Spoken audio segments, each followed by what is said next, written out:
merci de nous rejoindre dans cette édition dominicale consacrée essentiellement à la rétrospective de la semaine. Joseph Kabila Kabange promet des financiers 50 meilleurs projets des jeunes entrepreneurs. Annonce faite à l'occasion de la sortie officielle de la Fédération nationale des jeunes entrepreneurs. C'est officiel, l'abbé Apollinaire Malou Malou a déposé l'établier de son poste de président de la Commission électorale nationale indépendante pour des raisons de santé. C'est à travers un communiqué lu samedi sur les ondes de la chaîne nationale que l'annonce a été faite.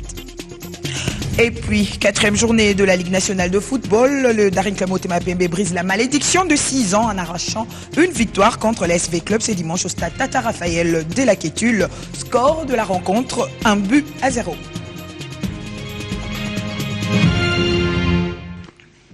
On commence par l'actualité. C'est cette victoire du Daring Club Motema Pembe ce dimanche au stade Père Raphaël de la Quétule en 4e journée de la Ligue nationale de football. Le DCMP a donc brisé 6 ans de cycle d'invincibilité de The Club dans ce face-à-face qui est le 33e de l'histoire. L'unique but de la rencontre a été inscrit à la 15e minute par Abdoul Sanogo. Cette victoire permet donc à la team vert et blanc de la capitale de conserver la première place du classement. En 4 matchs joués, 4 victoires, soit 12 points.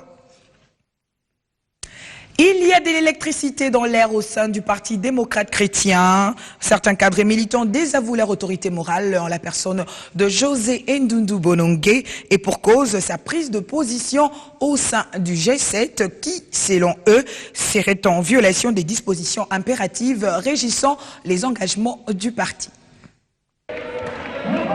L'emblème qui flotte dans cette salle est celle du Parti démocrate chrétien.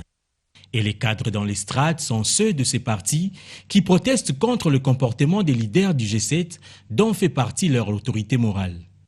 Ils accusent ces derniers de violer les articles 18, 23 et 26 du statut du PDC en engageant ce parti dans la lettre ouverte adressée au chef de l'État et récemment dans le dernier communiqué du G7. Si leur autorité morale, José Ndundu, a changé l'option politique fondamentale, ces cadres du Parti démocrate chrétien ont, eux, choisi leur camp. Réaffirmons notre appartenance à la majorité présidentielle. Assurons notre indéfectible soutien à son excellence, M. Joseph Kabila Kabange, président de la République, autorité morale de la majorité présidentielle.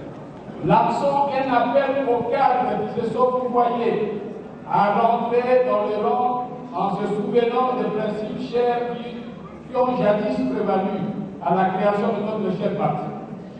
S'agissant du dialogue national, ces cadres du PDC, Robert Bopolo, Sébastien Impeto, John Tokole, Bienvenu Liota, Bavro Samputu, Ansem Enerunga, Castro Bamboka et Madame Lydia Obenga et Annie Kabay appellent le chef de l'État à le convoquer. Une journée dominicale 100% ludique dans la ville-province de Kinshasa, dans le lot des divertissements que propose la société Premier Games à ses abonnés congolais. C'est ajouté une nouvelle loterie, Super 4 Jackpot. Ce jeu, accessible à toutes les bourses, permet aux partenaires de miser peu, mais de pouvoir rentabiliser plus. Tentez de jouer pour évaluer votre chance. Du nouveau dans le bac de la société des divertissements Premier Games. Après avoir lancé Premier Pari Foot sur le marché congolais, ce leader de jeu du pari sur le football vient encore à la rescousse de ses abonnés avec un nouveau produit, Super 4 Jackpot, au profit de parieurs congolais. Cette marque de jeu dont la meilleure cagnotte est élevée à 6 millions de francs congolais, soit 6 000 $ américains, offre l'avantage aux joueurs d'en tirer profit. L'idée, c'est d'avoir un impact réel dans la vie des gens, de leur permettre vraiment de se dire, voilà, j'ai misé très peu et aujourd'hui, grâce à ça, je peux réaliser mes projets, je peux m'occuper de ma famille, je peux envoyer mes enfants à l'école. Donc vraiment avoir un impact positif dans la vie des gens. Au niveau du pari foot, vous avez pu le voir, c'est un succès. Au niveau de nos jeux virtuels également dans nos centres, le loto vient juste renforcer encore ce que nous avons déjà comme base ici. Avec 300 francs, vous avez l'occasion de miser sur le jackpot en choisissant 4 chiffres compris entre 1 et 48. Donc pour tous ceux qui aiment les jeux, tous ceux qui jouent déjà vont découvrir ces jeux qui est très simple et facile. Donc nous avons 4 numéros, nos parieurs choisissent 4 numéros seulement au choix. 4 numéros apparaissent, sont identiques avec les numéros qui seront tirés des tirages, il gagnera les jackpots. C'est un jeu facile, amusant. Premier Games, un géant jeu de hasard, compte encore faire mieux afin de satisfaire davantage ses potentiels clients en République démocratique du Congo. Un reportage de Cédric Ebondo et Félix Mantuidi. On ouvre la page rétrospective, je l'ai dit au sommaire de cette édition. Le chef de l'État dit avoir pris acte de la démission de l'abbé Apollinaire Malou Malou pour de raisons de santé qui ont été évoquées. Joseph Kabila Kabange demande ainsi à la composante dont il est issu de proposer un autre candidat à l'Assemblée nationale pour approbation. Pour rappel, Apollinaire Malou Malou avait quitté le pays depuis le mois de février dernier pour se rendre en République sud-africaine pour de soins médicaux. De son retour mi-avril, il avait affirmé qu'il se portait bien, mais quelques jours plus tard, il a dû se rendre aux États-Unis pour poursuivre ses soins médicaux. Joseph Kabila promet de financer 50 meilleurs projets des jeunes entrepreneurs, une action qui entre dans la vision du gouvernement qui tient à faire de l'entrepreneuriat et l'emploi des jeunes son cheval de bataille. L'annonce a été faite à l'occasion de la sortie officielle de la Fédération nationale des jeunes entrepreneurs. Promouvoir, encadrer, encourager et défendre les initiatives des jeunes entrepreneurs et de ceux qui désirent se lancer dans l'entrepreneuriat à travers la recherche des financements et d'accessibilité au marché, tels sont les points qui fondent la Fédération nationale de jeunes entrepreneurs du Congo. À l'occasion de sa sortie officielle, son coordonnateur affirme que cette plateforme se veut un véritable label de motivation pour les jeunes à la recherche de l'emploi, au-delà de tout ce qui est déjà entrepris par le gouvernement. Beaucoup reste encore à faire, car malgré ces efforts, on observe encore un laxisme dans la finalisation de ces réformes, d'autant plus que la plupart de ces projets ou propositions de loi ne sont pas encore votés et occasionnent de surpoids. La spoliation de la sous-traitance par les grandes entreprises qui s'approprient eux-mêmes tous les marchés, chose inacceptable et répréhensible par les jeunes entrepreneurs que nous sommes. Une concurrence déloyale ne tenant pas compte des règles en la matière, la lourdeur dans les échanges de compétences telles que prévues dans les clauses de plusieurs contrats, la violation systématique et sous l'œil impuissant du gouvernement de la loi de l'exclusivité du petit commerce aux nationaux. Pour la présidente de l'UPJ, elle continuera à faire des plaidoyers sur le plan national et international afin de promouvoir l'entrepreneuriat des jeunes. Il ne suffit pas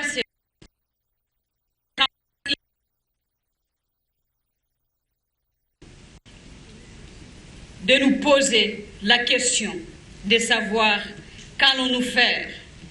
Donc nous devons avoir une politique entrepreneuriale spécifique en République démocratique du Congo, pouvant permettre au pays d'être le modèle sur le plan africain. Plusieurs personnalités ont pris part à cette rencontre pour le développement des jeunes, dont le directeur de cabinet du chef de l'État, porteur d'un message de soutien. Joseph Kabila promet de financer 50 meilleurs projets des jeunes. Mais chaque fois que vous pensez à monter des projets, vous vous posez la question de savoir mais comment ils seront financés de son Excellence, Monsieur le Président de la République. Vous ne l'avez pas demandé, mais lui vous offre son partenariat.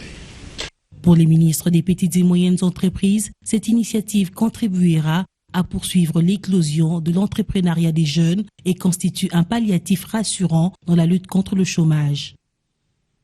C'est officiel, les premiers passagers de Congo Airways seront à bord de l'aéronef le 20 octobre prochain et la première ligne est celle de Kinshasa-Lubumbashi. Le prix du billet est fixé à $260 américains, une démocratisation de vol aérien explicitée par la compagnie à l'issue des échanges avec la presse, rencontre qui a coïncidé avec l'inauguration du point de vente sur le boulevard. Fini le prix du billet fixé à la tête du client. La démocratisation du transport aérien congolais, une réalité désormais avec l'avènement de la compagnie nationale Congo Airways qui vient de donner les temps en vue d'une intégration socio-économique. $260 américains, c'est le prix fixé pour la première destination Kinshasa-Lubumbashi, dont 40 kg, dont 10 pour bagages à main. Le premier vol commercial est annoncé pour ce 20 octobre. Ces vols commerciaux débuteront le mardi 20 octobre 2015 par la destination Kinshasa-Lubumbashi, Lubumbashi-Kinshasa. finir la période sombre et sinistre où les passagers et où le prix des billets d'avion sur les réseaux domestiques était plus élevé que celui fixé pour se rendre à l'étranger à partir de notre pays.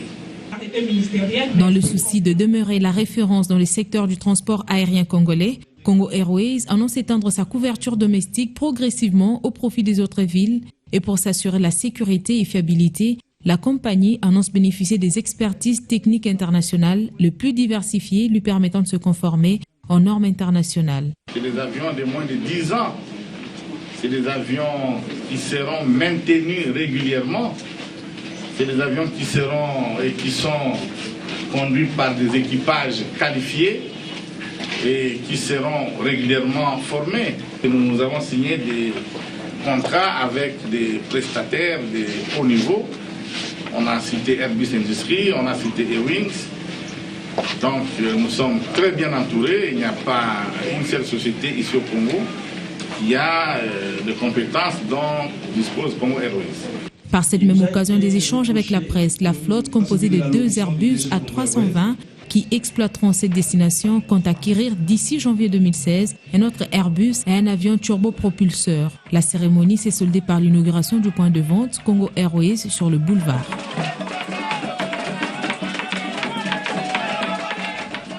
Vous avez sans doute reconnu la voix de Bébé Chungoua dans ce reportage. La flotte Congo Airways désormais opérationnelle, cependant avec quelle garantie sécuritaire? L'opinion se pose des questions. Voilà pourquoi le staff technique de cette compagnie nationale s'est aussi expliqué sur la question. Les précisions dans ce reportage. Congo Airways, un tournant majeur dans le secteur du transport aérien congolais. Désormais opérationnel, le staff technique de cette compagnie nationale a face à la presse rassuré les garanties techniques de sa flotte. Les appareils, j'ai entendu comme vous les rumeurs de panne moteur de nos appareils. Ils sont en parfait état depuis qu'ils ont touché le sol congolais. Ce sont des avions qui viennent de l'opérateur Alitalia, opérateur européen, donc suivi au standard européen. Ces avions nous ont été livrés en parfaite condition après ce qu'on appelle chez nous une grande maintenance, supportée par Air France Industrie, qui est un grand nom de la maintenance, qui est le numéro 2 mondial, également par un opérateur suisse et des techniciens italiens, donc sous normes européennes. Tous ces gens travaillent sous les normes européennes et EASA. Ces 2 Airbus A320 respectivement fabriqués en 2007 et 2008 avec une capacité de 150 places économiques et 10 business ont encore longue vie après la grande maintenance de ces premières années d'exploitation. Cet avion, à 7 ans d'âge, a encore 18 ans de vie devant lui. Ce sont des avions extrêmement récents. Je m'occupe d'une grande partie de l'Afrique. Aujourd'hui, chez South African Airways, qui est une grande compagnie africaine, ils opèrent des Airbus A319 qui ont été livrés au début des années 2000. Vous voyez qu'ils sont plus âgés que ces avions-là. C'est très important dans l'aéronautique, c'est la maintenance au niveau de la sécurité. Et je pense que Congo Airways a fait un choix de sous-traiter sa maintenance, ce qui permet d'avoir une maintenance, comme disait M. Maillet, au niveau européen, au standard européen, et donc d'avoir des avions en parfaite condition de vol. Congo Airways dit maximiser les risques au maximum et pour plus de performance, toutes les dispositions sont prises, la remise à niveau des agents, la gestion de la navigabilité des avions et autres aspects. Direction la Chambre haute du Parlement. Flore Moussendou est désormais le nouveau rapporteur de cette Chambre. Ce sénateur du Holomami a été élu au cours de la plénière de mardi. Sur 86 sénateurs qui ont participé au vote, 54 ont voté en sa faveur. Il est désormais ancien président de la Commission environnement du Sénat succède ainsi à Modeste Mutinga Mutushwai. Alain Bouma pour les détails. C'était une plénière très attendue ce mardi à la Chambre haute du Parlement. Les sénateurs étaient attendus pour élire leur rapporteur, poste resté vacant après la démission de Modeste Mutinga. 5 candidats étaient en lice après le désistement de Tekis Moulaïla et Justin Kilouba et l'abandon de Marie-Claire Kikontoué. Discours de campagne clôturé, vote à bulletin secret terminé, dépouillement achevé, les urnes peuvent ainsi livrer leurs secrets. Et le gagnant est... Honorable Moussendou est élu avec 54 voix, toutes.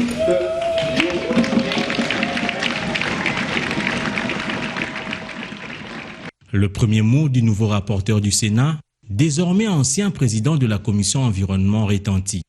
C'est une forte responsabilité de prendre le poste de rapporteur d'une chambre comme la nôtre et surtout de remplacer un éminent sénateur comme Mutinga qui a fait du très bon travail. Donc je comprends très bien que c'est une grande charge qui est devant moi. Donc je dois me mettre à pied d'œuvre demain. Bon, je suis obligé de prendre la veste de la tâche. Donc je m'y fais. Je leur rassure une seule chose. Mes portes seront ouvertes pour les servir. Les attentes de ses pairs sont nombreuses, y compris ceux qui étaient candidats face à lui. La leçon à tirer, c'est que la majorité est unie. Elle est encore forte. Au-delà de ce que les autres pouvaient penser qu'elle était désarticulée, la victoire de la majorité signifie donc que le travail a été correctement fait. Patrick Aimé Sesanga a lui obtenu 6 voix, Aubin Ngongoluowo 1 voix. Avec un bureau désormais complet, la Chambre haute du Parlement peut ainsi aborder cette session avec sérénité. Pour rappel, cette élection est intervenue après la démission de Modeste Mutinga Mutushai de ce poste. Ils n'étaient pas les seuls à avoir posé cet acte de solidarité au G7. C'est officiel depuis mardi. Ce mouvement politique se range du côté de l'opposition. Information livrée à l'issue d'une réunion politique de certains partis politiques du G7. Les violences du 15 septembre dernier lors du meeting de l'opposition à la place Sainte-Thérèse auraient été orchestrées par certaines autorités. C'est ce qui est repris dans le dernier rapport de l'ONG Human Rights Watch rendu public mardi. Interrogé à ces sujets, les porte-paroles du gouvernement estiment que ce rapport est une copie-collée de la déclaration de l'opposition. Ils demandent à ce que plus de détails soient fournis à ce sujet pour pouvoir entamer des poursuites judiciaires. Lorsque nous lisons le rapport, il reprend mot pour mot les dénonciations que l'opposition avait faites le jour même de cette manifestation à Njili. Il y a eu des violences, effectivement, nous les avons dénoncées, mais sans donner plus de précision en termes d'identité de personnes ou en termes d'éléments de preuve, il est difficile que la justice puisse faire son travail. Nous ne pensons pas que le rôle d'une organisation comme Human Rights Watch, c'est de répéter des allégations qui sont faites par l'opposition. C'est comme si il y avait une volonté de pouvoir peindre un peu le tableau congolais en noir, d'autant plus que nous savons qu'à Genève se tient maintenant la Commission des droits de l'homme des Nations Unies, où certains de nos partenaires s'agitent beaucoup pour obtenir l'envoi en RDC une nouvelle mission d'un rapporteur spécial aux droits de l'homme. Alors il faut dire des choses contre le gouvernement.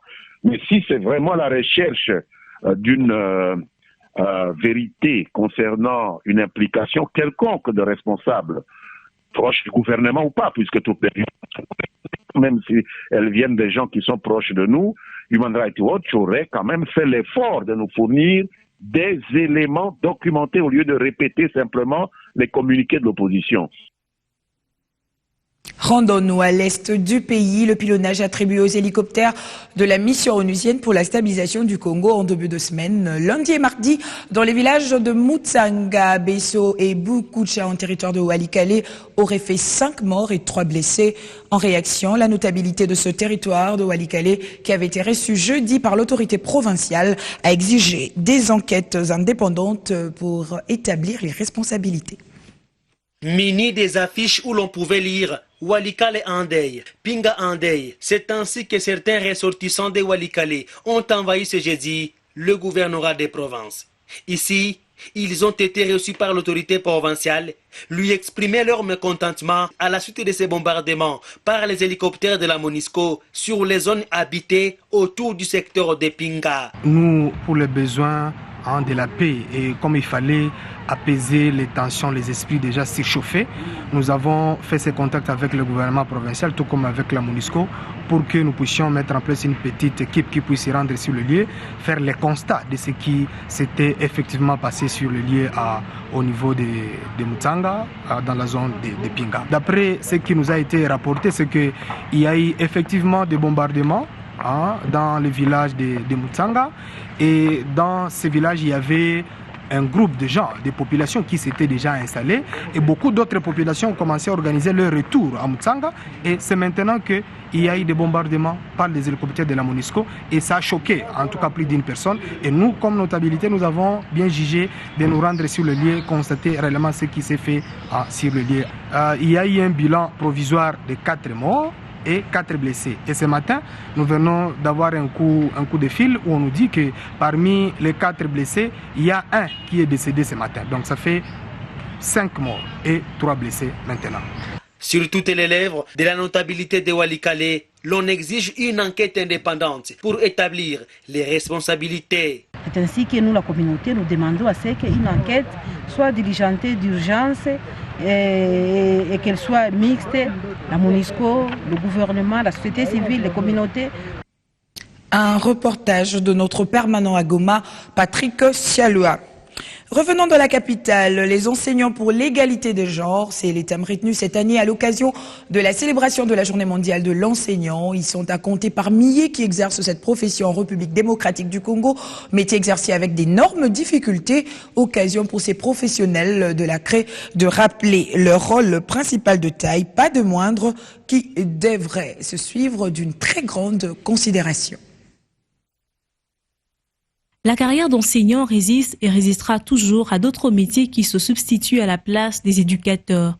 L'évolution de la technologie, mais bien entendu en l'occurrence la pédagogie traditionnelle, disons celle qui a été qualifiée moderne par le reformateur, et les méthodes de formation numérique. Mais les dangers plus à craindre de la perte de la qualification, car de plus en plus les pédagogues de formation dessertent les champs. Quand l'enfant voit son professeur qui souffre, est-ce que lui peut aimer à devenir comme lui, souffrir comme lui? Je ne pense pas. Moi, quand j'ai eu envie de pouvoir enseigner, c'est parce que j'avais vu mon enseignant en 1967. La façon dont il s'habillait, n'est-ce pas? Ça m'a attiré à devenir enseignant. Les enseignants sont considérés comme les bas de la société, donc ça ne donne pas aux enfants l'envie. Aucun enfant ne voudra ressembler à un enseignant. Pourtant, croire les déclarations et même de la jeunesse, le métier d'enseignant est toujours passionnant, mais n'attire plus parce qu'il n'est plus rentable. Non, je n'aspire pas à être un enseignant. C'est un peu négligé. Beaucoup de gens ne veulent pas devenir un enseignant parce que, d'abord, ils sont mal payés, leurs conditions de vie sont difficiles. Ici, dans notre pays, on ne leur donne pas vraiment de l'importance. Non, je ne souhaite pas devenir un enseignant. Je veux devenir un jour un magistrat. Il y a des éducations que les parents n'arrivent pas à nous donner, c'est eux qui nous transmettent ça. C'est pour cela que ce n'est pas mauvais de devenir enseignant. Si on t'appelle à un métier, c'est ça, c'est différent donc. Moi je suis appelé à être avocat, tu peux être aussi appelé à être un magistrat, un enseignant, c'est pas mauvais. Non, je ne souhaite pas devenir enseignant un jour. Parce que ce n'est pas ma passion, c'est parce que j'aime, moi je ferai le droit et je pense un jour à devenir une juriste. Alors c'est pour cela que j'en parle comme ça. Non, parce que je n'aime pas ce travail. Que j'aime bien devenir journaliste. Les efforts pour améliorer les conditions des enseignants ne doivent pas demeurer des chapelles d'intention. Ce maître qui faisait la fierté en tant que dépositaire du savoir, comme modèle d'élégance, de moralité et mode de vie, est possible de renaître. Tout passe par la motivation. Et avec tous ces noms, l'on se pose la question de savoir quelle relève pour ce métier d'enseignant en République démocratique du Congo. Et pour terminer, parlons à présent de cette problématique de l'habitat dans la ville-province de Kinshasa. Avec sa population évaluée à plus de 10 millions, la ville connaît des problèmes, des constructions anarchiques, un secteur qui règne en maître au sein de la population, des locataires, des bailleurs, mais aussi de courtiers immobiliers communément appelés commissionnaires, créent beaucoup de désordres, si l'on peut le dire. Et c'est les dossiers de la semaine que vous propose votre rédaction avec Christian Elongo. qu'il faut balayer tout. Espace public pour tous, une recommandation de 2015 que les Nations Unies font aux États pour résoudre les problèmes d'habitat auxquels sont confrontés des citoyens du monde. En République démocratique du Congo, le ministre de l'Habitat et Urbanisme a pris toute la mesure des enjeux et défis à relever. Ainsi a-t-il initié une grande réflexion sur l'état des villes et villages. Les échanges se sont déroulés dans le Forum national sur les villes. Il en est sorti la validation du rapport national Habitat 3 axé sur 8 axes prioritaires dans l'aménagement du territoire national et l'organisation de la planification urbaine. Ces rapports identifient 8 priorités dont les gouvernements s'est approprié, à savoir 1. Réduire l'occupation et contrôler des terrains en milieu urbain congolais. 2. Lutter contre les bidonvilles. 3. Financer les logements dits sociaux en vue d'améliorer l'accès au logement décent. Le ministère de l'Habitat se dit déterminé à jouer pleinement son rôle. Organiser un secteur aussi complexe que l'habitat, c'est accepter de faire face à plusieurs défis à relever et cela nécessite une volonté politique et des moyens conséquents. Mon ministère s'engage à appliquer pour atteindre la réalisation de ces priorités dans le meilleur délai en vue de répondre aux attentes de toute la population congolaise. Habitat 3 ouvre des grandes opportunités d'une urbanisation qui permet aux investisseurs de se lancer dans la connexion des villes à l'échelle africaine. Aujourd'hui, comme vous le savez, le taux d'urbanisation augmente. Dans les années à venir, plus de 50% de la population mondiale va vivre dans les villes. Et vous pouvez imaginer ce que cela comporte comme défi en termes d'accès au logement, en termes d'accès aux services de base, mais aussi en termes d'éducation, mais aussi de provision, de tout ce que cela comporte comme santé et autres. Si on planifie bien nos villes, si cette urbanisation bien encadrée, je pense qu'il y aura des opportunités parce que la ville est le complément de la campagne. Se doter des habitats dignes des villes modernes n'est que question d'une politique volontariste. Merci de votre fidélité renouvelée à Paris, en France, où vous étiez nombreux à nous suivre, ainsi qu'à travers le monde. Excellent début de semaine avec une santé des fers en notre compagnie.